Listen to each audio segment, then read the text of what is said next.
Hello, Jacksonville. It's the media mogul, Daniel Patrick Hicken, ready to give you this week's rundown of all things Jacksonville sports coming up this weekend. This weekend includes Sunday, which means the Jaguars are playing at Houston. And to quote one Trevor Lawrence, how about them Jags? Oh, well. I think Jacksonville has a better chance, this sounds crazy, maybe or maybe not, of beating Tennessee at the bank in 2 weeks than they do of winning at Houston. And Houston stinks. They only got 2 wins, but one of them's over the Jags. I think we'll win both, but I think Jacksonville, if you told me you only win one, which one's it going to be? I think I'd pick Tennessee. That's how much I think Tennessee is done. Finito. I watched them against Dallas. No good. They can play Dobbs. They can play Willis. I don't care who they play at quarterback. Jacksonville's going to beat them in 2 weeks. Well, first things first, and that's beating Houston. And I like Doug Peterson's approach.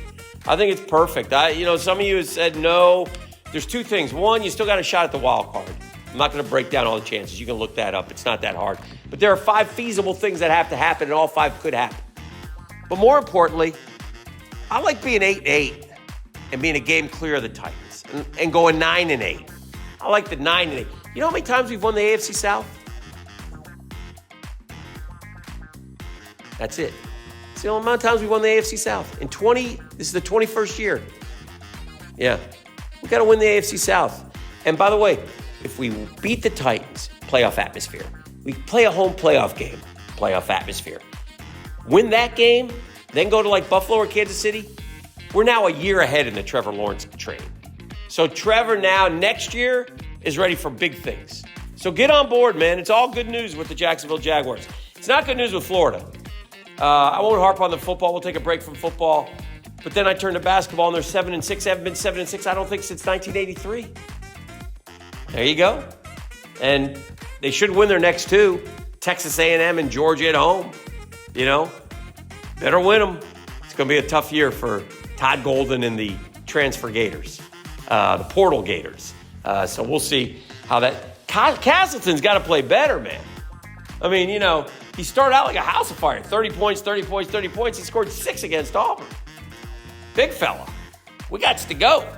FSU could still celebrate football because 10-win season.